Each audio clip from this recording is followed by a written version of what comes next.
Por que eu fui pedir para o Geraldão? Um comprador que faz a mesma coisa que eu ganha o dobro. Eu ganho 15 mil, como eu vou pagar festa e apartamento? O Geraldão era um cara que sempre se mostrou muito amigo. Nunca trabalhou aqui e então lá atrás eu disse: eu não tenho alternativa, Geraldão. Vê o que você pode me ajudar e eu passo as informações para você. Sei que o seu serviço é muito bom. Eram só informações de processos que nem meus eram, em troca de uma parcela todo mês.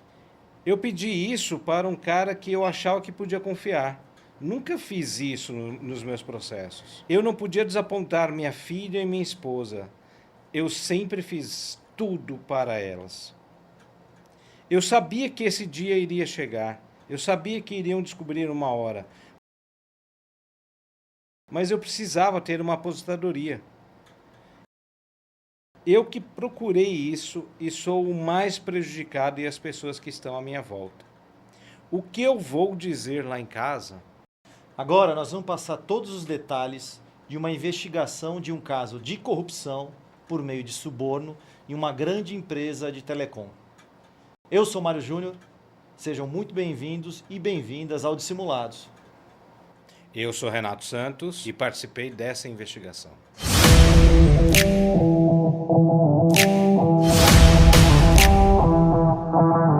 As histórias contadas neste podcast são baseadas em eventos reais. No entanto, para proteger a privacidade e a confidencialidade dos envolvidos, os nomes dos indivíduos e das empresas foram alterados. Qualquer semelhança com pessoas ou entidades reais é mera coincidência. Fala galera, eu sou o Mário Júnior e estou novamente com meu parceiro Renato Santos e hoje a gente vai falar de um caso de corrupção.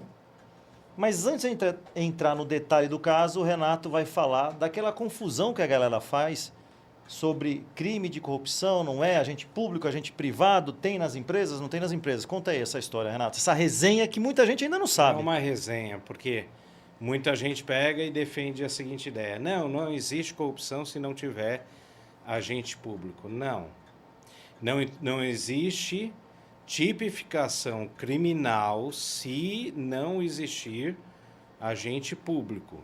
Mas a corrupção ela existe também no âmbito privado. Ou seja, a partir do momento que eu, funcionário de uma empresa privada, eu peço e aceito propina, suborno, bola, BV, churrasco, pichuleco, eu estou praticando um ato de corrupção, sim, mesmo que a pessoa que está me pagando seja também de uma empresa privada. Então, existe corrupção privada, porém, ela não tem tipificação criminal, mas existe a situação. Assim como o assédio moral até a data de hoje, que a gente está gravando aqui o podcast, que a gente está falando no começo de fevereiro de 2025, né? Sim. A gente está falando aqui numa situação que o assédio moral ainda não é crime, mas o assédio moral existe, assim como a corrupção privada existe, mesmo que ainda não seja crime. Isso é muito importante falar, porque a gente já passou por uma situação que vai ser também provavelmente um episódio do Dissimulados, em que quando a gente falou de corrupção para o entrevistado, aí o entrevistado parou e falou: não tem corrupção. Ele falou: crime de corrupção só existe quando tem um agente público, um agente privado, tal. Você lembra disso, Renato? Lembro. Agora, esse cara falou isso no contexto que ele já estava instruído pelo advogado dele e aí ele veio rebater juridicamente, né? Essa questão. Mas aí vai ser num episódio que vale a pena aí a gente discutir. Vai ser um episódio bem legal também. Então, hoje é o caso do Otávio, né? E foi um valor muito relevante que ele aceitou de propina, de suborno. Aliás, as palavras que a gente falou logo no início desse episódio é muito importante do ponto de vista da investigação. Porque quando você usa as ferramentas forenses, quando você faz a busca por palavras-chave, você precisa de fato viajar nessas palavras e buscar também essas palavras que aparecem na mídia. Como a gente falou, pichuleco, churrasco, faz-me rir, qualquer um. Hoje tem pagode. Então, tem várias palavras que as pessoas utilizam para desvirtuar essa questão do suborno, da corrupção e se comunicar com as pessoas envolvidas, né, Renato? Eu lembro também tinha uma coisa que eu achei muito criativa, era a questão da quilometragem. A distância entre cidades, né? Que aí, hoje vai ter uma quilometragem, aí você vai para onde? Eu vou de São Paulo para Campinas, então era R$100 mil de propina, que era os 100 quilômetros, né, mais ou menos. E aí vocês podem imaginar a criatividade que as pessoas têm para dissimular. Então hoje é o caso do Otávio, né? Foi um valor bem relevante, como eu disse no início, quase R$800 mil ao longo de alguns anos. E essa situação surgiu para a gente por meio de uma denúncia de um comprador. O Otávio era um comprador de uma grande empresa de telecom. E um outro comprador começou a se sentir incomodado com a relação que o Otávio tinha com o nosso personagem fornecedor, que era o Geraldão. Incomodado por quê? Porque o Geraldão não tinha nenhuma relação, o Otávio não tinha nenhuma relação com o Geraldão. O Geraldão não era fornecedor dos serviços que o Otávio cotava. O Otávio fazia concorrência. E isso começou a chamar muito a atenção desse comprador que fez a denúncia. E por que também? Porque além dessa relação que muitas vezes procurava primeiro o Otávio ao invés do outro comprador, do Ronaldo, tinha a questão de o Geraldão sempre estar vencendo os processos de concorrência. Ele sempre vencia os processos de concorrência com uma diferença muito pequena, uma margem muito pequena. E isso trazia um incômodo enorme no denunciante, né, Renato? Exato. E aí o denunciante ele vai percebendo essa tensão até desmedida, né, dos dois, né, entre os dois. É lógico que o colaborador, né, o funcionário e tal, tem que ter esse olhar também. O que eu estou querendo dizer é o seguinte: quase 62% das investigações, elas são iniciadas por denúncias, né?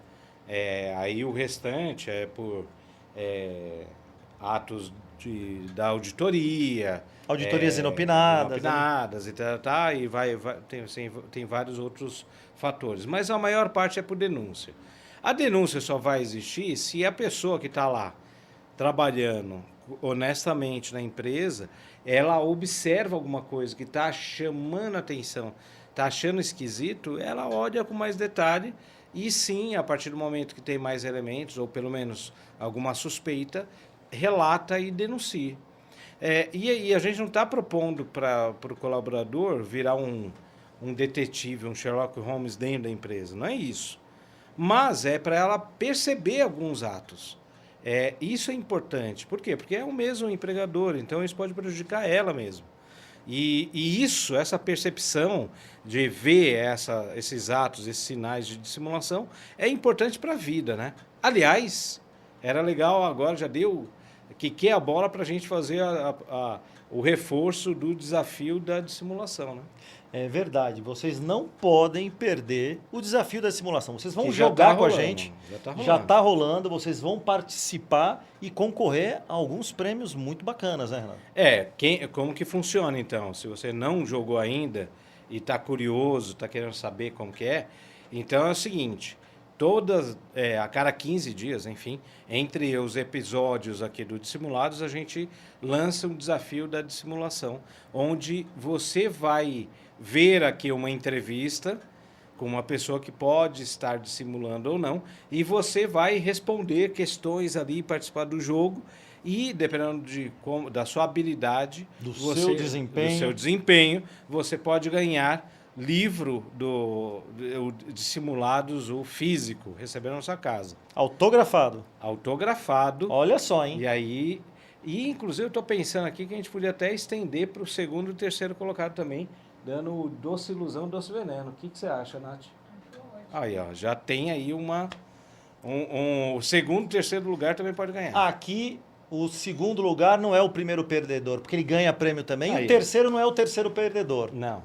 né? Todo mundo ganha. Todo mundo ganha. Não, todo mundo não, só os três. Senão, Só os três. Senão aí a produção já falou, então já dá para todo mundo. Não, o pessoal já é meio...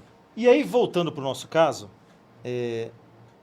a gente tinha que tomar muito cuidado também, porque nada impedia do Otávio ser de fato amigo do Geraldão. Era amigo, eles poderiam ter uma convivência lá fora, uma convivência honesta, uma convivência ética, e o Geraldão, por obra do acaso ou por muita capacidade, por muita competência, poderia ter de fato os melhores preços. E aquela desconfiança do Ronaldo só seria uma desconfiança. Então, o que é muito importante, geralmente quando surge caso de corrupção, não só caso de corrupção, mas caso de corrupção é mais forte. A galera já meio que no início já crava um veredito, né? Já julga e já diz, não está acontecendo, só pode ser, né, Renato? E mais uma vez, o que o Mário falou é real. Nada é uma coisa determinante, ou seja, no fato da pessoa ter contato, ter amizade com o fornecedor, não quer dizer que isso tenha alguma coisa errada. Então você vai ter que verificar o restante. Mas, de qualquer forma, chama atenção, sim, a partir do momento que aquele fornecedor que não presta serviço, que o Otávio comprava, né? Ou seja, fazia o processo de concorrência, era tão próximo assim, é estranho. E aí, como o gato escaldado tem medo de água fria, a gente, mesmo com poucas informações, a gente seguiu um caminho que era para justamente levantar toda e qualquer informação do Otávio dentro da organização. E a estratégia foi basicamente a estratégia tradicional para esse tipo de caso. Entrevistamos o denunciante, que foi uma entrevista muito rápida, porque ele não tinha de fato substância, a não ser a percepção dele. Então ele não tinha prova, ele não tinha evidência. Aliás, em casos de suborno, um dos grandes... Não é um dos grandes erros, não é que é um erro, mas é uma da ânsia que muitas vezes não se torna uma verdade, não se torna um resultado positivo. Que a galera fala, vamos olhar o processo de concorrência. Se você olhar o processo de concorrência de um comprador que está recebendo propina, que está direcionando, como é que ele vai estar, Renato? Vai estar redondinho, 3 cotações, tudo bonitinho, Por quê? Porque ele sabe dissimular aquela operação. Então não vai dar uma moleza assim, né? Não, minto. Alguns já deram, lógico. Já deram. Eu lembro de um caso também, que talvez seja até de um episódio aqui, que era igualzinho a assim, proposta, a proposta dos 3 concorrentes era exatamente igual, no mesmo papel, inclusive. O que mudava era só o logo da empresa. Aliás, essa é uma dica, eu vou dar outra. Pega o arquivo eletrônico das propostas dos fornecedores, dá uma clicada lá nas propriedades, que muitas vezes você vai ver que é o mesmo nome que fez as 3 propostas. Foi só um copy-paste, mudou o logo, mudou um termo, algum nome, e tá lá. Quantas e quantas... nem tomou cuidado para mudar a propriedade.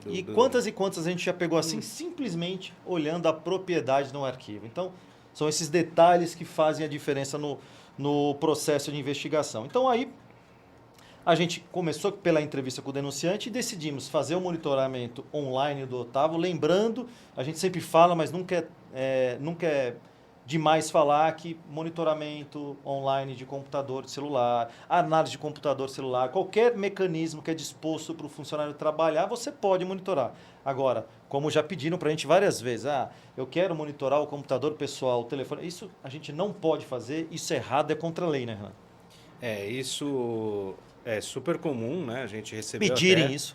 Um pedido bem recentemente, não vou datar, mas foi bem recente, para justamente levantar e-mails pessoais e tal, até a conta da pessoa. E não pode, é proibido. Então, não é só porque é proibido, a gente não pode pegar e pensar que no processo de investigação vale tudo. Não vale tudo. O que vale mais é a nossa ética, a nossa integridade, e a empresa não pode, em nome da investigação de uma fraude, cometer uma outra fraude. Então, a gente seguiu com o monitoramento online dos dispositivos, análise e recuperação dos arquivos e do e-mail do Otávio, ou seja, então tudo que passou no computador, tudo que passou no celular, a gente conseguiu recuperar em grande parte. Lembrando que para você obter o equipamento, pedir o equipamento, sempre tem que ter alguma forma, alguma história de cobertura, ou se o equipamento for um equipamento, um desktop, alguma coisa que fica no escritório, facilita, mas quando não é um equipamento que a pessoa leva e traz de casa todo dia, então você tem que ter alguma forma de fazer essa cópia, instalar esse monitoramento. Às vezes dá para fazer tudo online, aí facilita demais, mas vai depender da política de segurança, a FIRE, uma série de coisas da organização. Mas se tem alguns impeditivos, você vai ter que ter uma boa estratégia para não levantar a suspeita e conseguir fazer essa coleta e instalar o monitoramento, né, Renato? E aí tem que ter habilidade, tem que saber fazer, porque senão pode dar muito ruim. Pode dar muito ruim, desde vazar a informação que está acontecendo isso, ou mesmo não tomar alguns cuidados e não valer como prova judicial, mas enfim, tomando esses cuidados dá para levantar muita informação e valendo como prova judicial. E aí uma coisa que, do ponto de vista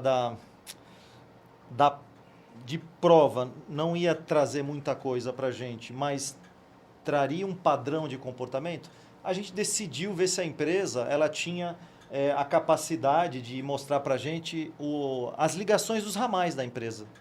Quem ligava para quem recebia para quê. E a gente fez esse trabalho, né? Pediu durante um determinado tempo para ver se existia muitas ligações de Otávio para Geraldão, Geraldão para Otávio, né? Então isso foi uma coisa que eventualmente a gente faz. Não é o pacote tradicional, mas nessa empresa, como tinha essa possibilidade de monitorar, a gente pediu para analisar isso, né, Renato? E não é escuta telefônica, isso é importante destacar. Que a escuta telefônica também é ilegal, então não pode ser feito isso.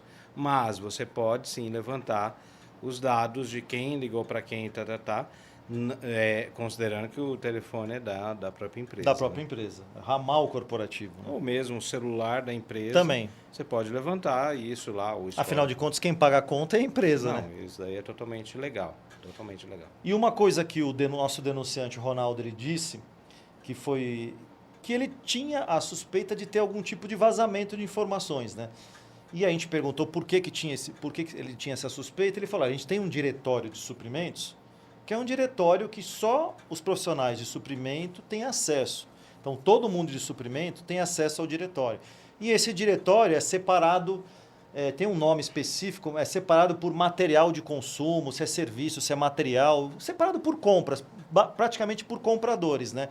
E ele falou, e nessas pastas, todo mundo tem acesso. Então, eu tenho acesso à pasta do que o Otávio compra, o serviço que o Otávio compra, o que o Otávio faz, o Otávio tem acesso à minha, tem acesso a do fulano, a do Beltrano. Então, isso era algo que também chamava muita atenção dele. E aí a gente também, pelo sistema, o sistema da empresa, o diretório da empresa facilitar, a gente pediu para levantar um relatório para ver se de fato o Otávio acessava a pasta de trabalho do Ronaldo. Né? Isso tanto pelo sistema da empresa, tanto pelo sistema da empresa, mas também pelos logs de atividade que o Deco estava olhando no computador do Otávio. Então isso foi uma coisa bem legal que a gente sugeriu e que trouxe um resultado bacana. Depois a gente pensou na possibilidade, né, Renato, de fazer a entrevista com o Geraldão. E por último, a entrevista com o Otávio. Mas aí a entrevista com o Geraldão, a gente ficou um pouco com receio de fazer ela antes mesmo de falar com o Otávio, né? Porque o lance é o seguinte, se a gente... É uma decisão difícil e não tem um certo errado aqui. Porque se a gente conversa com o Geraldão, ele é fornecedor. Então ele tem muito... De um lado tem menos risco, porque ele não vai ser demitido por justa causa, não tem isso. Mas, por outro lado, ele também tem o risco de perder essa empresa como cliente. Era uma empresa muito grande. Então, aí a gente tem que fazer uma análise da decisão, se você vai conversar com o fornecedor ou não. A análise é qual a importância da empresa para esse fornecedor, como cliente. Porque pode ser uma empresa grande, mas só que contrata pouco, então não, é pequeno, então não vai resolver a vida. E aí essa é uma decisão. O outro ponto para você tomar a decisão é o seguinte, será que o Geraldão vai revelar alguma coisa? Ou ele vai só preparar o Otávio, por exemplo? Porque até o momento da entrevista do Geraldão, se a gente não tivesse nenhuma prova das outras estratégias de investigação, a gente não tinha nada. Era só a denúncia. Era só a denúncia. E aí a gente não poderia correr o risco do Geraldão, porque esse era o caminho mais esperado do Geraldão, né? De negar, de tentar resistir. Então, a entrevista do Geraldão, ela estava prevista, mas estava prevista dependendo do que a gente obtesse. Mas ela poderia acontecer também por um outro motivo. Dependendo do que eu obtivesse de informação, de prova, de evidência, eu poderia deixar o Geraldão de lado e já ir direto para a entrevista com o Oswaldo. Oswaldo não, do Otávio.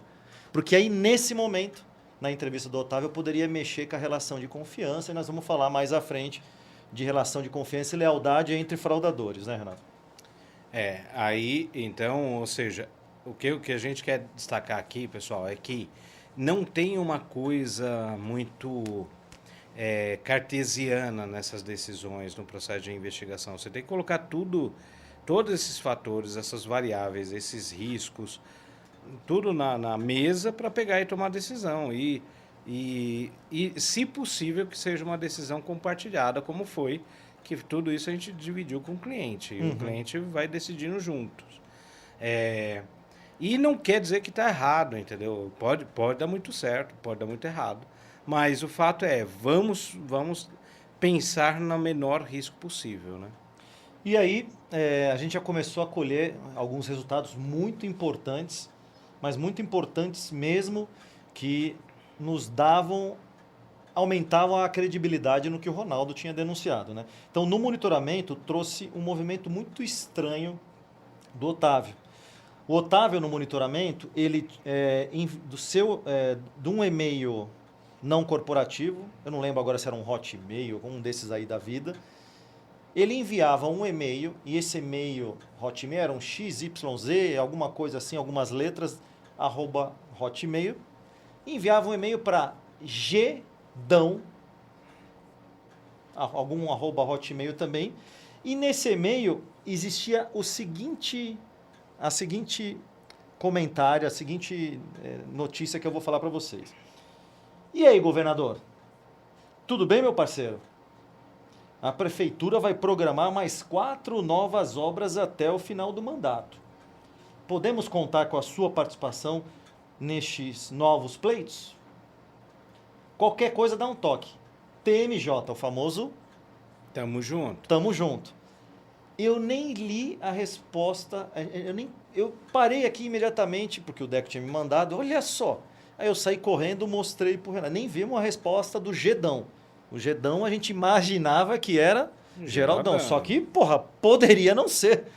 Poderia não ser o Geraldão. Mas tinha um cheiro... Eles não foram muito criativos, né? Não, mas tudo bem. Aí eu falei pro Renato, e aí? Que porra é essa de governador e prefeitura, né, Renato? Pois é, porque não tinha nada de agente público envolvido nessa história, nada de... A empresa, eu nem lembro se prestava serviço para governo, acho que não. Mas, enfim, o fato é que chamou a atenção,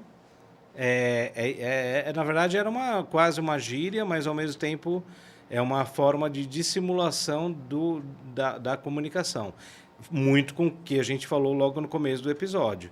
Quando fala BV, pichuleco, blá, blá, blá, é tudo... Enfim, formas de dissimular essa comunicação para não identificar que é propina, né? Não, e aí a lógica do cara é o seguinte, eu tô do meu e-mail, que não é o da empresa, tô mandando para um e-mail que não é também um e-mail corporativo.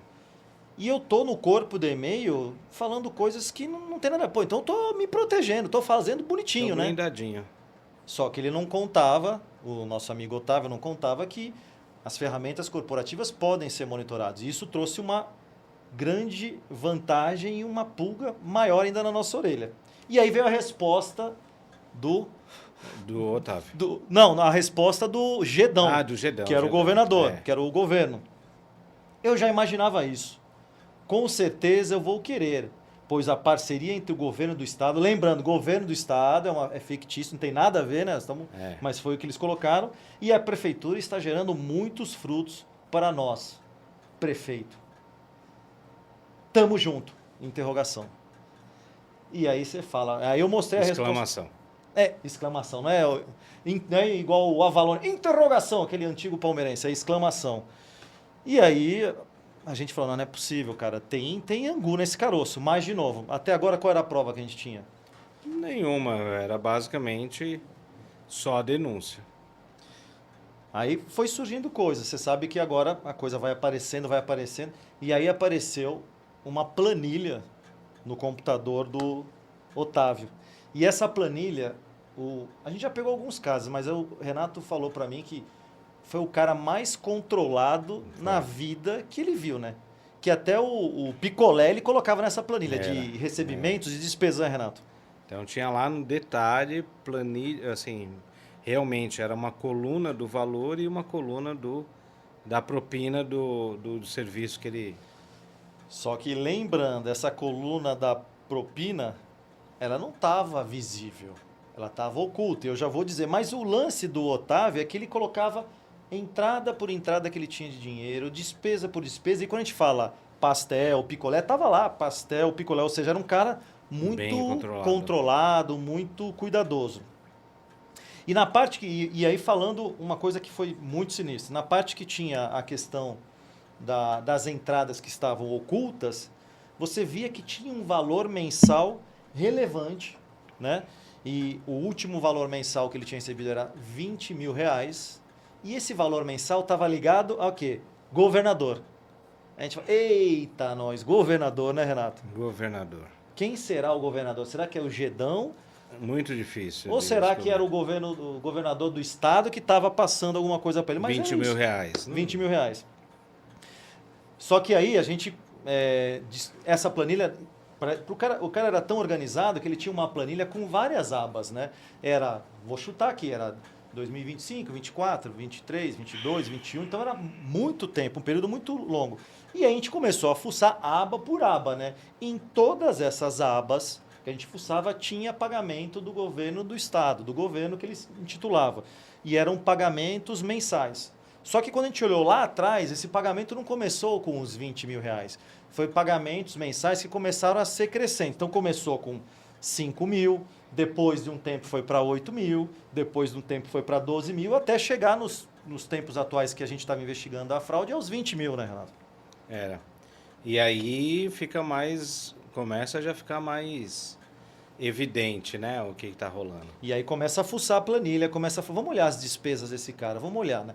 A gente falou aqui do picolé, de escola, carro, isso, aquilo. E aí a gente encontra nessa planilha duas despesas muito legais, que estava lá, festa, 15 anos, bufezinho, escrito bifezinho, não, um buffet, bifezinho, e financiamento de apartamento. Uhum. Porra, vamos dar uma olhada, né? Desde quando tá esse financiamento e essa festa no bifezinho?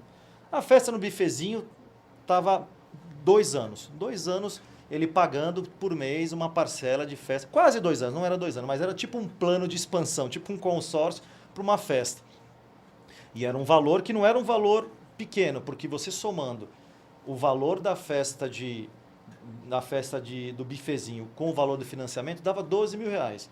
Ou seja, um valor relevante para um cara que tinha um salário de 15 mil, né, Renato? Exato. Então, aí já começa a apontar aonde que está o gatilho, não é só o valor, mas o gatilho da importância que ele está dando para essa festa, né? E aí isso é interessante e é extremamente rico para a gente, durante a entrevista, explorar, porque a gente quer entender os motivos que levaram a pessoa a isso. E aí você vai usar isso como?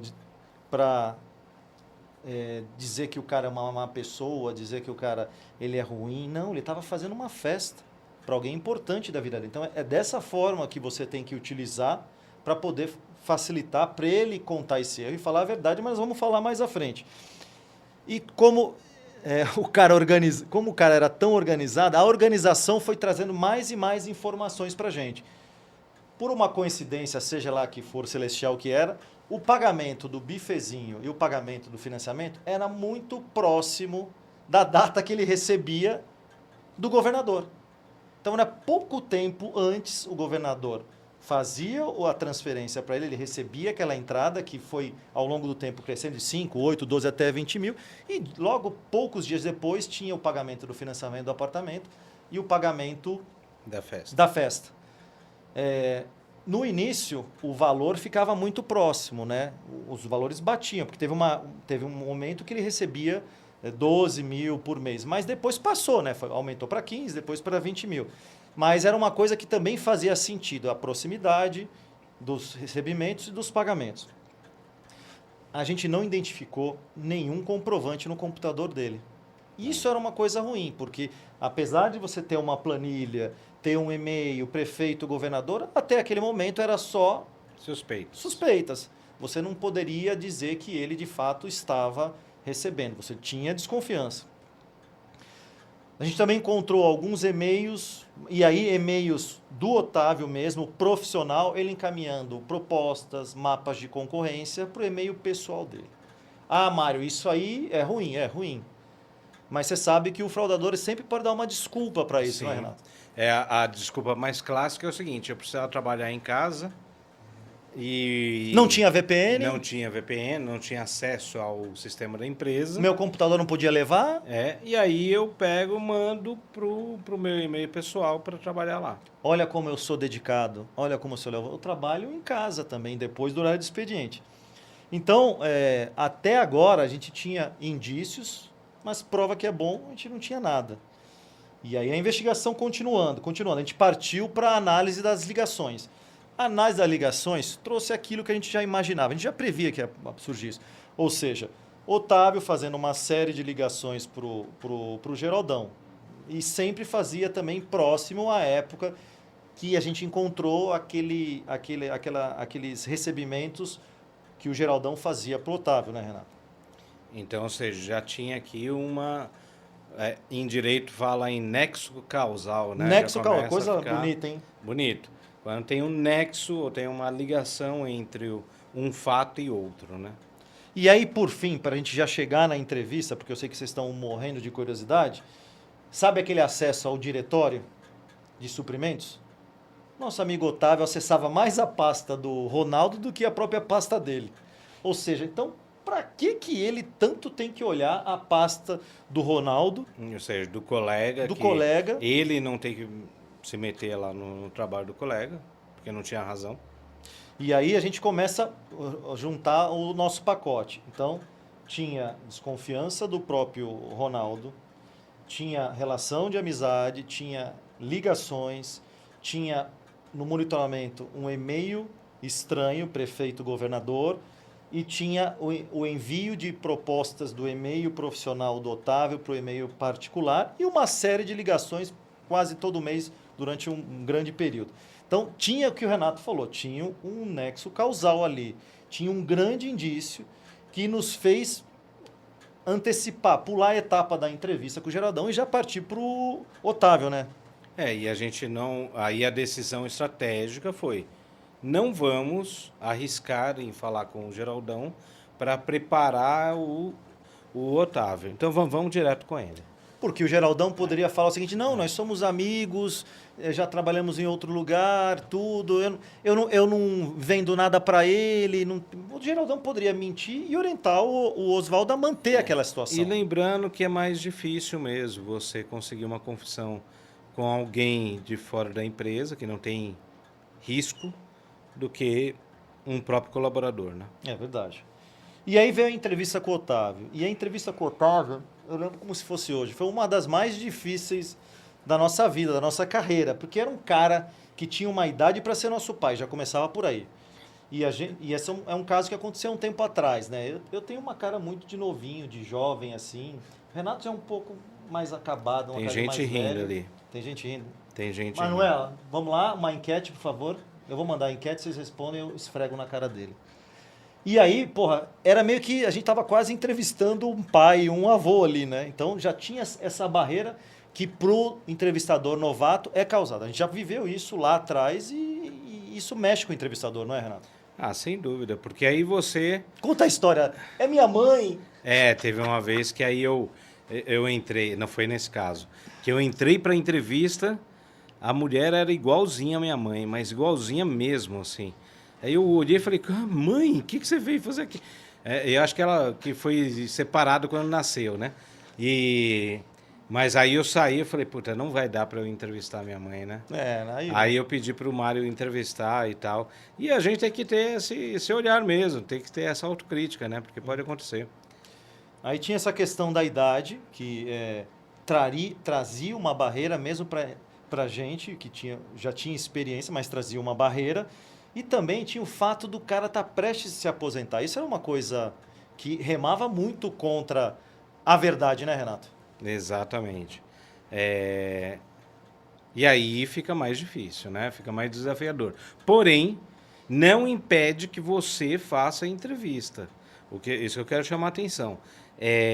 Muitas vezes o entrevistado ou é mais velho que você, ou se não é um machista e você é uma entrevistadora que de repente vai sofrer algum comentário machista, e o comentário machista do entrevistado muitas vezes não vem na forma clara. Tipo, eu sou homem, você está me colocando na parede. Muitas vezes ele vem até de uma forma sutil e elegante, do tipo, pega e vira para você, entrevistador, e fala o seguinte: ah, mocinha, ou querida, meu anjo, o meu anjo e tal. Isso tudo é uma forma de tentar minimizar, ou seja, ou até subjugar a entrevistadora. Então, você não pode sofrer com isso, ou não pode se deixar numa situação dessa. Aí a dica para a entrevistadora é se a pessoa virar para você falar, ah, minha querida, você pega e fala, não, meu nome é tal. Eu não sei por que no meu caso eu falava um garoto, menino. Era irônico, na verdade, porque você de garoto menino não tem nada. Né? Lógico que eu sempre tive, eu tenho ainda.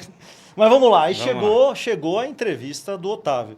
E essa entrevista, como eu disse, foi uma das mais difíceis porque foi do início até o final. E aí o cara já chegou perguntando se tinha algum problema com ele. Então, você tem algum problema comigo? Pois quem entra nessa sala, né, sempre sai com justa causa e já teve gente que saiu algemado. E a gente, que porra é essa? Eu falei, não, por que problema? Não, eu já tive vários companheiros aqui, conhecidos aqui ao longo desses 20, quase 30 anos, que entrava aqui, que entrava aqui e saía demitido com justa causa e algemado, né, Renato? E aí ele já joga isso daí. É um ponto também de atenção para o pessoal que faz processo de compliance, de investigação e tal, tomar cuidado para não criar estigmas, né? Do tipo, nossa, se o pessoal de compliance chega aqui, ou de auditoria, ou seja quem for, chegou aqui é porque vai ser demitido por justa causa. Cara, isso é um problema, porque você vai criando esse mito, né? Esse estigma, e aí vai gerar uma situação de desconforto e preconceito antes mesmo de começar o processo de entrevista, e atrapalha. E na realidade a gente nem imaginava que essa sala era a sala que a empresa decapitava as pessoas, né? Porque se a gente soubesse, se a gente tinha pedido para ser em outra sala, em outro andar, ou até mesmo em outro site da empresa, ou num hotel, numa sala virtual, como a gente já fez para preservar a imagem da pessoa, não expor a reputação dela, né? E para ela não entrar com medo, né? Porque a partir do momento que entra com medo, a tendência é a pessoa, mais uma vez, atacar, né? E não colaborar. E aí, esse é um problema na entrevista, que você já começa com algumas dívidas e tendo que trazer algumas explicações. E aí o cara começa a sempre fazer perguntas para você explicar as situações. Como, por exemplo, que ele queria saber o que estava acontecendo. A gente explicou de novo, a gente reforçou que, olha, que a empresa tinha constatado situação de conflito de interesse entre funcionários e fornecedores da empresa. E aí ele do nada falou, não, que bom que é isso, porque eu não tenho nenhum tipo de conflito com o fornecedor e eu vou falar o que vocês quiserem, eu vou ajudar porque eu estou aqui à disposição e por que disso? Porque está bem perto de eu me aposentar, então eu vou ajudar vocês, né, Renato? Exato, e estava mesmo, né, porque tinha 28 anos de empresa. 27, 28, uma coisa assim, é verdade. Mas ele já tinha trabalhado em outras empresas, então realmente estava faltando só 2 anos, né? É que, na realidade, eu lembro que ele também teve uma época, logo no início, que ele não trabalhou em empresa, ele tinha negócio, ele falou que não tinha registro, essas coisas, então ele talvez eu não tenha todo o tempo ainda, então mas ele estava naquele Tava bem próximo ali. Fizemos a Sua aposentadoria está perto? Não, eu tenho 10 anos de contribuição. Você quase que caiu agora, né? na sua... Eu acho que o Mário está quase, pessoal, está quase para se aposentar. Acho que vai mais uns 2, 3 anos. Mas ele não vai abandonar o podcast. Ele vai continuar, mesmo caquético, ele vai continuar aqui fazendo dissimulados. Pode acreditar, porque a história tem. Vamos voltar pro caso aqui, tá? E aí, baseado no que a gente já tinha levantado de informação, a gente sabia que tinha algumas coisas que a gente precisava saber. A questão da festa, questão do financiamento. E aí a gente procurou, logo no início, fazer perguntas que é para a gente entender o que ele dava de mais importância na vida, o que era mais importante para ele na vida e tentar identificar quais eram os possíveis medos dele. É muito importante você saber o que é mais importante na vida do entrevistado e os medos dele, porque aí você vai poder capitalizar na perda que ele pode ter da coisa mais importante da vida, na questão dele desapontar as coisas mais importantes da vida dele e também no medo que ele tem de sofrer alguma coisa. Ou seja, ele tem entrevistado e fala, eu morro de medo de ir para a cadeia, eu morro de medo de ser processado. E aí você pode capitalizar em cima disso, baseado no que ele falou. Então, a gente fez a pergunta aberta e a gente viu ele falando muito do quê? Família e principalmente da filha dele, né, Renato? E aí deixa eu só... reforçar um ponto aqui. Quando o Mário fala de capitalizar, não no sentido de o cara tem medo de ser preso, aí a gente vai falar. Então você vai ser preso. Não, a gente vai tranquilizar a pessoa.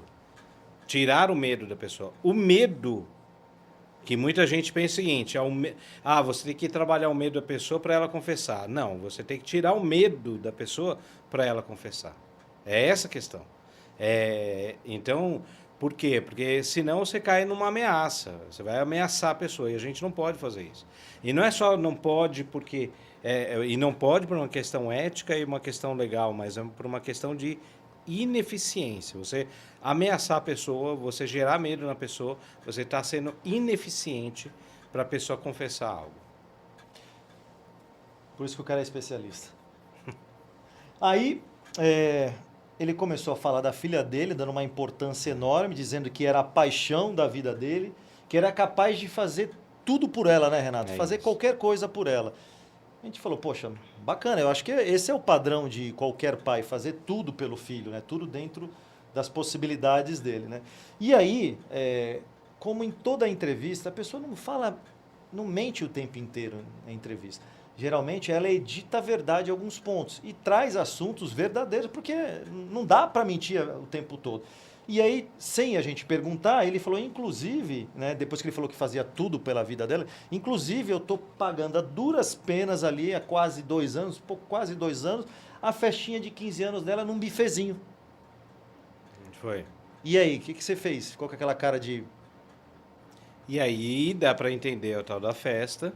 E da importância, porque o aniversário de 15 anos, principalmente para a mulher, é muito importante, ou era, né? Hoje em dia eu já não sei mais se é relevante. Você fez seu aniversário de 15 anos, Nath? É muito relevante. Não. Meu filho Diego, cara, ele foi para umas mais de 15 festas de 15 anos e ele foi príncipe em várias. Você já foi príncipe em algum? Só na época do Só exército. Sapo, né? Você só foi sapo, né? Nessas festas. Só sapo. Não, mas enfim. Lembra aquelas festas de debutante na época do exército? Que aí tinha que ir lá fardado e tal, não sei o quê. Era. A gente foi algumas, hein? Algumas. E aí era o sonho, ele falou, era o sonho da filha ter a festa de 15 anos. E é caro, essas brincadeiras aí. Dependendo da... Tudo bem, tem festa, mas... Dá pra ficar carinho o negócio aí, né? Vestido e não sei o quê. É caro. E aí ele foi trazendo mais informações e por isso que a gente reforça, a pessoa não mente sobre tudo. Ele falou que, aquela pergunta, mas você se considera uma pessoa realizada financeiramente, patrimonialmente? Ele respondeu, não me considero. Eu tenho uma casinha, uma chacrinha no interior, eu estou pagando um financiamento de um apartamento que eu comprei há alguns anos atrás, mas a minha esposa ela não trabalha, né? E o meu filho mais velho ainda vive comigo, mas mas ele tem a vida dele, tem a autossuficiência dele, então ele não depende de mim, né? Então aí você começa também a montar esse contexto financeiro. Ele não se considera uma pessoa realizada financeiramente. Tem a festinha que ele está pagando lá no bifezinho, tem a questão do financiamento do apartamento e a esposa não trabalha, né, Renato? E aí, ou seja, tem vários, o custo é alto e a matemática não fecha, né? Basicamente é isso. E quando a matemática não fecha, muitas vezes faz com que uma pessoa que às vezes sempre teve as melhores intenções, sempre teve os melhores comportamentos, a balançar e fazer algo que não imaginou. Quantas e quantas vezes a gente não viu casos semelhantes acontecendo. A grande preocupação dele, qual era o grande medo dele? Era a aposentadoria. Porque ele sabia que a renda dele ia cair, né, Renato? Como qualquer pessoa que vai se aposentar, imagina isso, e provavelmente isso acontece, e ele já tem um padrão de vida alto e caro, e aí a preocupação dele era ter segurança financeira. E segurança é um dos pontos mais básicos de uma necessidade humana. O mais básico ali é Wi-Fi e bateria, né? Bateria. Depois vem a necessidade fisiológica de comer, beber, de dormir, de sexo. Esse é um ponto importante, ou seja, todo mundo precisa. falar, eu tô com dor de cabeça, você fala, não, segundo Maslow, né? Aí você já coloca, você tem uma base científica para você pedir, né? Enfim, para saciar a necessidade. Mas, enfim, depois da necessidade fisiológica vem a necessidade de segurança. E segurança não é só segurança física, mas segurança financeira, que é o caso dele. E aí ele tinha esse medo, né, de cair drasticamente o rendimento dele. Porque como ele teve a filha dele com 42 anos, teve uma filha mais velha do que você vê no dia a dia, no normal, ele estava com 57 anos na época da entrevista. E aí ele precisava correr atrás para garantir o futuro e o sustento de todos. Então, isso era uma coisa que você via que ele demonstrava uma clara preocupação, até mesmo nas expressões dele durante a entrevista, né? E aí, ou seja, ele estava sob forte pressão, pressão dele mesmo, né? Não, em nenhum momento ele falou de a esposa ou a filha botar pressão nele, mas ele tinha isso, né? Não, Porque ele era muito família mesmo. E o medo dele era ser meio que obrigado a se aposentar na empresa e depois arrumar emprego. Exato, Porque esse era o grande... Porque hoje em dia tem empresas que mantêm o cara trabalhando por mais tempo, independentemente se o cara se aposentou ou não. Mas o medo dele era esse. Pô, se a empresa não quiser que eu fique aqui e eu me aposente, será que eu vou arrumar emprego? Será que minha aposentadoria não vai dar? Será que eu vou arrumar algum emprego que seja próximo ao patamar que eu preciso hoje? Então, isso era muito forte para ele. A gente começou a direcionar as perguntas para os processos de concorrência. E a gente sabia que a gente tinha que passar pelos processos de concorrência que ele conduzia, tudo. Era o caminho natural, se passar por esse processo. E os processos dele, ele sempre falava que ele mostrou aquilo que a gente disse no início, era sempre com as 3 concorrências, quadro de cotação, tudo direitinho. Ele falou que os processos de concorrência dele poderiam ser auditados a qualquer momento, que os fornecedores poderiam ser chamados, que ninguém ia falar que ele pedia alguma coisa, ou que ele obrigava alguma coisa, que ele cobrava algum tipo de pedágio. Então ele foi sempre, entre aspas, se limpando dos seus processos, dizendo que nada poderia acontecer com ele. E aí a gente começou a perguntar se ele já tinha ouvido falar de algum tipo de conflito, se ele já tinha ouvido falar de suborno na organização com outros compradores, com outros funcionários, e sempre veio a negativa. E aí o Renato fez a seguinte pergunta para ele: já ofereceram suborno para você? E aí, o que vocês acham que foi a resposta que o Otávio deu? Vamos fazer um pouquinho da história. Um cara que quase 28 anos de carreira. Desses 28 anos, mais de 15 anos atuando firmemente em processos de compra. O que ele respondeu, Renato? Eu não lembro o que ele respondeu. Filha da mãe, ele está dizendo isso. O Otávio disse, não lembro. Nunca. Uma filha da mãe. Querendo que ele fale isso, eu não lembro o que ele respondeu. Ele respondeu exatamente Nem isso. isso. Não lembro. Não lembro. Nunca. Acho que não, nunca. Que é uma forma de dissimulação, é você pegar e falar que não lembra. Ou seja, olha, eu gostaria muito de falar para você, mas eu tenho problema na memória e eu não lembro, né, Renato? Eu não lembro. É igual pega o cônjuge vira para a pessoa e fala o seguinte: quem que estava no happy hour? Ah, não lembro. Isso é preocupante, hein? É. Mas abafa o caso Fica a aí. dica. Abafa o caso aí, porque daqui a pouco o pessoal aí vai começar a levantar a mão, sair de fininho, começar a confessar pra gente aí. Quando um cara que trabalha há mais de 15 anos na área de suprimentos, negociando, recebendo proposta, fazendo atendimento técnico, vendo qualidade, enviando documento para cá, responde para você que não lembra que passou por uma proposta ou que nunca passou, nem mesmo por uma indireta, o que você pensa, entrevistador? É possível? É possível. Não é possível, na Não, boa. será? Porque é uma coisa que não é trivial a pessoa chegar e te oferecer propina. Assim, trivial, me ofereceram. Não, cara, não pode não lembrar de uma situação É uma dessa, coisa cara. que vai marcar o resto da vida. Você pode falar o seguinte: eu não lembro quantas vezes me ofereceram, foram várias e eu não lembro de todas, mas agora falar que não lembra se ofereceram Ou seja, simulado, né? Não. fatos marcantes, você vai lembrar o resto da sua vida. Coisas muito fortes. Você vai lembrar. Tenho certeza que se alguém oferecer suborno, você vai lembrar isso o resto da sua vida, até o último dia da sua vida. Porque é uma coisa fora da normalidade, é uma coisa que a pessoa não espera quando surge uma situação como A essa. menos que seja um trauma, né? E um trauma, muitas vezes, é um trauma muito forte, é até uma defesa da pessoa, né? Do psique da pessoa, é esquecer algumas coisas. E isso pode acontecer, por exemplo, no detalhamento de um assédio sexual. Aí, de repente, a pessoa que você está entrevistando, a vítima, ela pega e não lembre dos detalhes, porque ela está tão traumatizada que não vai lembrar. Isso pode acontecer. Mas não é o caso, né? E aí veio a seguinte pergunta. Renato olhou para a cara dele e disse: então você está dizendo que em mais de 15 anos, negociando, plá, que você não lembra... Não é que eu não, que você nunca passou por uma oferta, é isso mesmo que você está dizendo?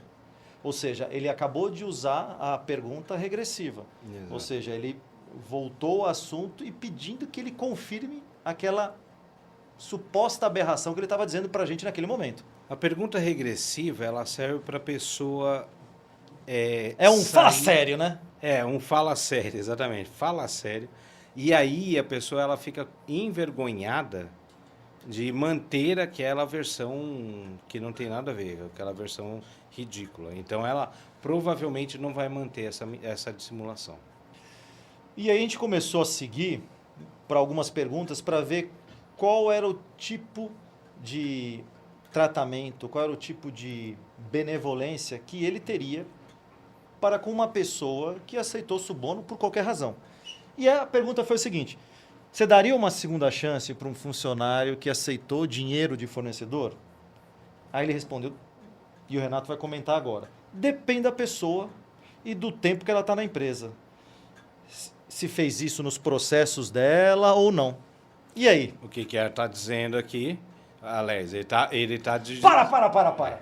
Confissão velada. Isso é confissão velada. A verdade falou por si só, não é, Renato? Porque o que ele está falando? Ele está justificando o tempo de casa, como ele tem 28 anos. E ele está justificando que não é o processo dele. E realmente, não é o processo dele, é o processo do Ronaldo. Então, ele está ali, está confessando para a gente. Ou seja, está confessando, mas ainda não temos a confissão, não temos uma prova, não temos nada. Mas vocês percebem que a gente já tem um vasto terreno para utilizar depois que a gente declarou culpa. Questão da filha, o medo da renda, da aposentadoria, do tratamento que a pessoa deve receber, se foi no processo dela, se não foi no processo dela. Então, tem várias coisas que você vai poder usar para trilhar e fazer com que ele racionalize que a verdade, por pior que seja para ele, por pior que doa para ele falar e assumir para dois moleques mais novos, moleque, estou chamando de moleque, hein? Ó. É o melhor caminho. Outra pergunta muito importante. Se lhe pedissem para pagar pelos prejuízos causados por conta do conflito de interesse, quanto você pagaria? Está aqui escrito. Não sei se teve prejuízo e não acredito na pergunta. E aí? Se ele fala que não sabe se tem prejuízo, é que ele está falando o seguinte, tá, se tivesse, eu teria que pagar, né? Então, é isso... Mas será que a lógica dele não é aquela do suborno é o crime sem vítima? É, porque no final dos contos, saiu o dinheiro do fornecedor que pagou, mas não tirou da empresa. Eu não peguei da empresa, Renato. Pô, olha só, eu sou legal, não peguei da empresa. É isso. Quem me deu foi o fornecedor, pô. Ele quis dar. Só que ele não percebe. Não, na verdade ele percebe, né? Sim. Ele não era burro. Para o fornecedor dar um dinheiro, ele está fazendo o quê com a empresa? Dá um dinheiro do bolso dele, ele está fazendo o quê com a empresa, com a proposta, com os preços? Não é pelos lindos olhos azuis do cara, né? Tá fazendo isso porque vai ter algum benefício, ou para superfaturar alguma coisa, ou para manter o serviço em detrimento ao concorrente. Então tem benefício, óbvio, né? E se mais tarde, Otávio, for comprovado que você recebeu dinheiro dos fornecedores, e aí, o que você acha que ele respondeu? Eu vou dizer agora. Vou ter que ver as provas. Vamos para a justiça acertar isso. E se vocês provarem, vamos ver como vai ficar. O pedir a prova é clássico, né? Pedir a prova é claro. Se você parar para ver várias entrevistas que você vê na televisão de políticos ou de alguém que cometeu algum crime, geralmente eles falam, não tem uma prova até agora. Até agora não encontraram nada. Eu lembro do Maluf falando, essa assinatura é minha. Mas eu não sei como que foi parar aí, né? Não sei quem fez e como foi parar aí. Então, eles sempre falam isso. Não é que eles sempre. Do ponto de vista verbal, é uma resposta que está mais atrelada à dissimulação, à mentira. Porque ele não deslegitima a possibilidade de ser encontrado algo contra ele. Ele não descaracteriza as provas que a gente falou que tem e que achou. Uhum. Então ele fala que vai ter que ver, vou ter que analisar, vou ter que entender. Aí nós vamos na justiça e aí se provar nós vamos ver como vai ficar. Então ele não diz que não tem prova, eu não fiz isso, vocês estão errados, vocês forjaram, é uma invenção. Ele depende. E aí, galera, a gente já estava muito, eu sei que é forte dizer isso, mas a gente já estava muito convicto do envolvimento dele. Mas sempre lembrando da possibilidade da mudança de perspectiva. Apesar de toda essa convicção baseada em respostas verbais e comportamentos durante a entrevista, a gente não tinha nenhuma prova ou uma evidência. Então a gente precisava desenvolver esse cara para ele confessar para a gente. E aí a gente fez o famoso intervalo. E aí nesse intervalo a gente procurou o diretor de compliance. O cenário está dessa forma. Você já sabe que a gente apresentou para você, tem um monte de indícios, né, Renato? Tem vários indícios. E tem esses comportamentos verbais e não verbais durante a entrevista. Olha essa resposta, olha essa outra, que nos dão segurança para a gente tocar a declaração de culpa. Mas a gente precisa ter o seu aval. O que você acha, né, Renato? Exato. E aí o diretor estava também muito tranquilo e convicto, né? E aí deu ok para a gente seguir com a entrevista, porque de fato ele sabia que era... Tá tudo muito evidente, assim, né? Até pelas respostas.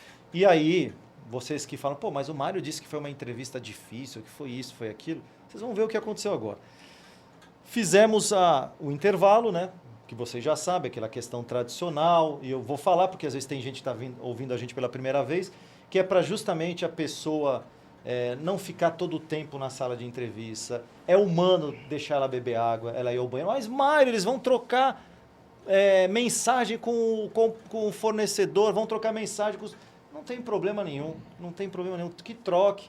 Muitas vezes a pessoa está sendo monitorada ainda e muitas vezes a pessoa só sabe o que vai ser falado dentro da sala de entrevista. Então, a gente mexe sempre com a lealdade. É humano deixar a pessoa fazer um intervalo para a pessoa. É uma proteção legal e é humano para a gente também, porque a gente precisa respirar e se preparar para a fase mais difícil da entrevista, né, Renato? Exato. E aí, nesse intervalo que a gente está falando de 10 a 15 minutos, a gente aproveita e conversa para validar realmente o nosso propósito de continuidade, e aí começa a parte, eu diria, a parte mais emocionante da entrevista. E aí nessa parte mais emocionante, a situação estava invertida nesse momento. Era eu que estava conduzindo a entrevista. Aí eu fiz a declaração de culpa, que é aquela que vocês já sabem. Otávio, a nossa investigação constatou que você aceitou dinheiro de fornecedores. E aí o que acontece nesse exato momento? O Otávio levanta da mesa. Na verdade, ele estava na lateral, assim. Ele levanta e faz o seguinte. Pá! Isso é um absurdo! Aí o Renato saiu correndo da sala. Né? Eu não sei como a gente não deu um pulo ali na hora. Eu só não dei o pulo porque eu tava de pé na frente dele e ele saiu meio de lado. Mas o Renato, como é que você ficou nessa hora, cara? Eu fiquei pleno, como sempre. Pleno, que eu não tenho medo. Eu sou um cara... Galera, vocês não imaginam o quanto esse cara gritou. Isso é um absurdo! Gritou, ameaçou ir pra... Eu vou pra justiça. E aí, ele, de pé, ele foi andando em direção da porta, né? E gritando, gritando, gritando. E a gente só olhando e o Renato, calma, Otávio. A gente vai explicar. Porque eu tava só olhando pra cara dele. Eu acho que isso daí chama colactus plactus. Eu acho que eu tava... Colar as placas. Eu vou explicar. Eu tava preparado... A pessoa cola, fica... Não. Eu tava preparado para fazer a defesa dele. O medo causa isso. Eu tava preparado já para dar um jab no cara, porque o cara ia pular para cima do Renato, né? Aí o Renato, calma. E aí qual foi... O que o Renato usou? Esse calma, deixa eu explicar, era assim, calma. Muito baixo, deixa eu explicar. Volta aqui, senta aqui. E nada, o cara gritando. Aí abriu a porta, o cara gritando. Aí o Renato falou, Marião, vai lá. Eu? Não, brincadeira, não falei isso. Aí eu fui indo atrás do cara, o cara já estava lá no elevador e bravejando, batendo aqui.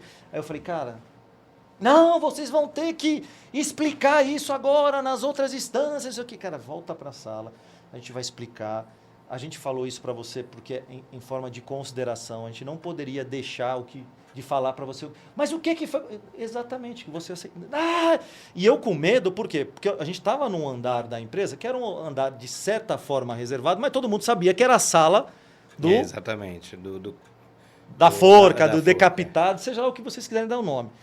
Mas São Geraldo Magela, os devotos, as entidades que ajudam os entrevistadores, fez com que o cara voltasse a passar. Não foi a minha habilidade ou o conselho que o Renato deu lá.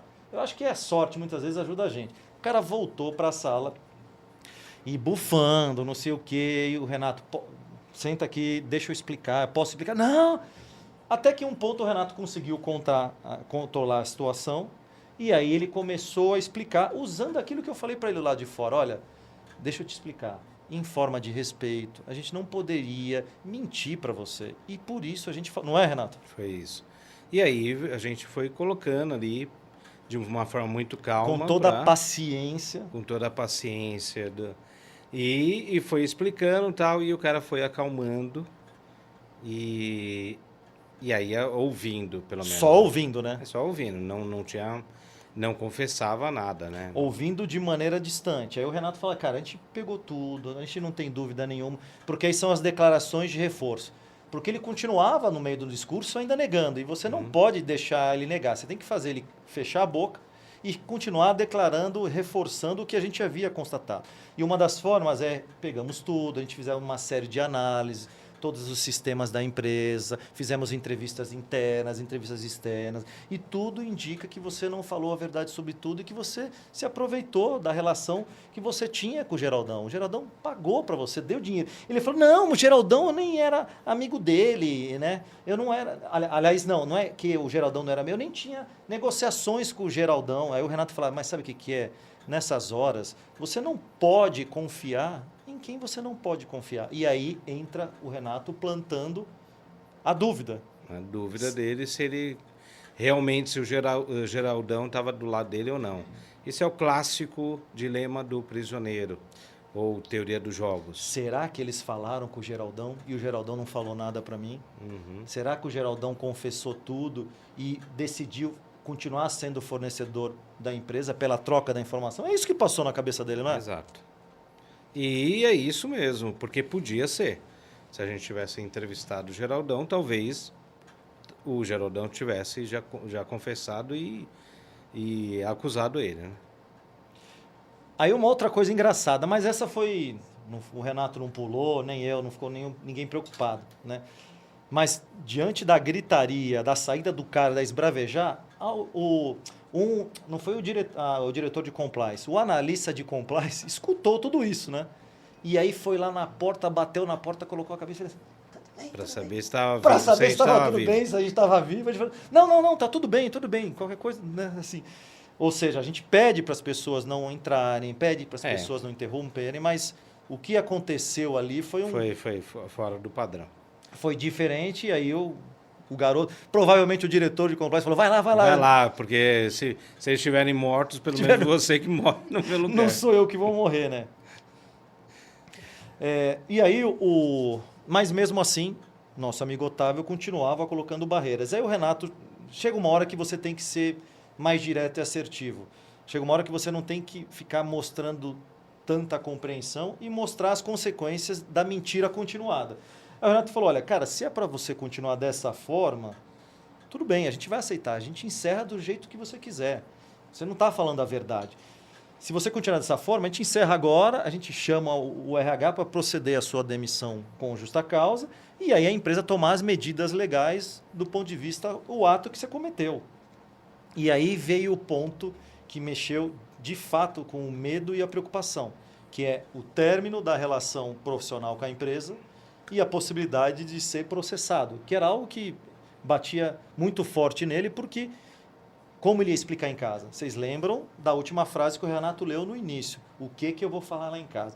E isso é uma coisa que a gente tem que usar muito durante as entrevistas, né? Com pessoas honestas. Isso pega. Não é? Lógico. Com pessoas honestas, a pessoa fica desesperada com a reputação dela. Agora, se a pessoa não for mesmo honesta, nem aí ela não está preocupada com o que em casa vão falar, né? Mas nesse caso, ele realmente estava preocupado. Mas, cara, nada é tão ruim que não possa piorar. Ele continuava, mesmo com todo esse discurso, a gente percebendo, continuava negando. Como eu vou fazer? Como vocês vão fazer isso comigo? E a minha aposentadoria? Vocês não têm prova alguma. Estão mentindo mais do que eu. Estão mentindo mais do que eu, Renato. Ah, agora tem mentira na sua fala, Renato. Aí o Renato foi até um pouquinho irônico, mas ele tinha que usar isso, porque ele falou, estão mentindo mais do que eu. Foi. Primeiro ele acusou a gente de mentira e depois falou que estava mentindo mais do que ele. E aí chegou, a gente estava já muito tenso, porque a resistência era tão grande que parecia o terrorista que ia negar até a morte, ia morrer abraçado com tudo aquilo. E aí o Renato usou uma estratégia que a gente usa com muito cuidado para não mostrar o que a gente tem. E quando a gente fala alguma coisa, a gente mostra que nós estamos falando, mas você sabe que pelo fato de a gente falar isso, talvez a empresa não vai ter a mesma consideração que deveria ter por você, porque não foi por livre espontânea vontade. Aí o Renato disse o seguinte, olha cara, eu não deveria, mas sei que você está fazendo isso por desespero, por conta da tua família, da tua filha. Sei que você não é uma pessoa ruim, você é uma pessoa boa que cometeu um erro. Tudo bem que é um erro que já vem há algum tempo, mas não é da sua índole isso. Mas o que eu vou fazer agora vai diminuir muito a chance da empresa reconsiderar algo em seu nome. Porque você está fazendo aquela brincadeira de cão e gato. Um correndo atrás do outro, eu mostro uma coisinha, aí você vai, provavelmente se eu mostrar, você vai falar, realmente isso aconteceu. Aí, mesmo assim, Otávio colocou na mesa e disse, não, a empresa não tem que reconsiderar algo, nada, Renato. Aí o Renato, então espera aí que o Mário vai falar uma coisa para você. Vocês lembram aquele e-mail governador-prefeito? Prefeito. Que a gente achou no monitoramento? E aí eu disse... E aí eu li, e aí, governador, tudo bem, meu parceiro? A prefeitura vai programar mais 4 novas obras até o final do ano, até o final do mandato. Podemos contar com a sua participação nesses novos pleitos? Aí, Otávio ficou vermelho, amarelo, branco, ficou pálido naquele momento. Isso foi nítido pra gente, foi nítido. E um sinal muito forte era a pizza debaixo do braço, lembra? Um puta de um ar-condicionado na sala e aquela pizza debaixo do braço. Ou seja, o processo estava tão tenso para ele, tão forte, que estava surgindo vários efeitos fisiológicos, sintomas fisiológicos, né? Aí eu disse, você não trabalha na prefeitura, né? Você trabalha na prefeitura? E aí o Renato falou, tá vendo? A gente sabe de tudo. Você não tem que confiar em pessoas que não são leais em você. Você confia mesmo no Geraldão? E aí, Renato, diz aí.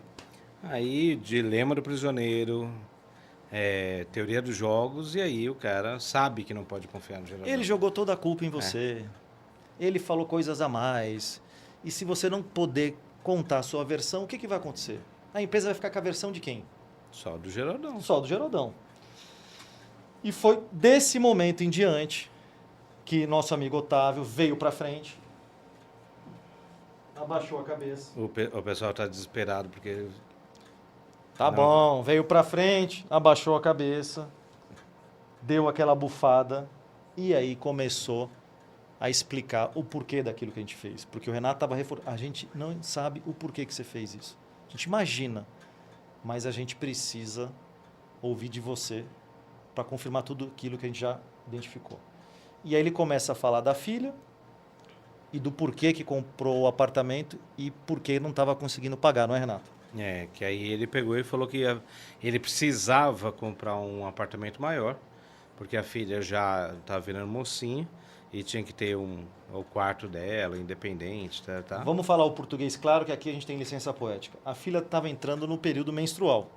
E ele não queria que a filha dormisse mais no mesmo quarto com o irmão. Então, para isso, ele precisou comprar um outro apartamento para a menina ter um quarto, para separar os irmãos, para justamente ela ter essa privacidade nesse momento que é único para as meninas, para as mulheres, né? E aí, é legítimo, lógico, que ele quer dar o melhor para a filha. E aí também tem o lance da festa, né? De 15 anos, blá, blá, blá. E que ele queria ter uma aposentadoria melhor. Exato. Um pé de meia foi o que ele Foi falou. isso mesmo, eu não lembrava disso. Era pé de meia. Eu tinha que fazer um pé de meia. Por que ele tinha que fazer o pé de meia? Porque ele não tinha certeza se a empresa ia pendurar a chuteira dele ou se ele ia continuar, mesmo se aposentando, trabalhando na organização, né? É isso. Então era uma insegurança financeira que ele tinha. E aí, galera, vocês veem que, de novo, quando a gente fala da entrevista, não é para contar nenhum tipo de vantagem, para contar um clichê.